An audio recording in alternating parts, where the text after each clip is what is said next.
নমস্কার সবাইকে। Narad TV Facebook YouTube পেজে সবাইকে স্বাগতম। এই মুহূর্তে গুরুত্বপূর্ণ খবর দেখতে পাচ্ছেন।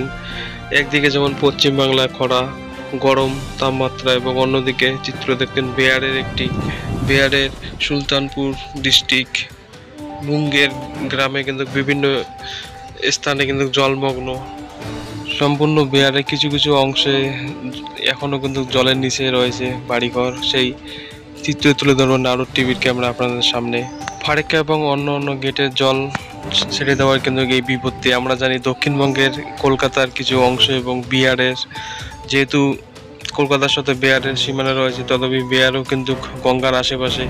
এই ফুটেজ দেখতে পাচ্ছি আমরা, এখনো কিন্তু জলমগ্ন রয়েছে। সেই ভিডিও ফুটেজ তুলে ধরবো আপনাদের সামনে। সম্পূর্ণ এলাকা কিন্তু জলমগ্ন হয়েছে, এমনকি দেখতে পাচ্ছেন ঘরের ভিতরে দেখতে পাচ্ছেন যে টয়লেটের আশেপাশে কিন্তু জল ইতিমধ্যে এসে পৌঁছেছে। সেই ফুটেজ সরাসরি ঘরের ভিতরে জল এবং বাড়ির গেটের সামনে কিন্তু দেখতে পাচ্ছেন অনেক জল, এমনকি নদী পরিণত হয়েছে এমন ধরন। ভিডিওটি দেখার জন্য আপনাদের সবাইকে অসংখ্য ধন্যবাদ। কে কোথা থেকে দেখছেন আপনারা কমেন্ট করবেন। পরবর্তী আপডেট পেতে নারদ টিভি এই পেজটি সবাই ফলো করবেন। সবাই ভালো থাকবেন। ভারত মাতাই কি জয়। পরবর্তী আপডেট নিয়ে আবারও দেখা হবে।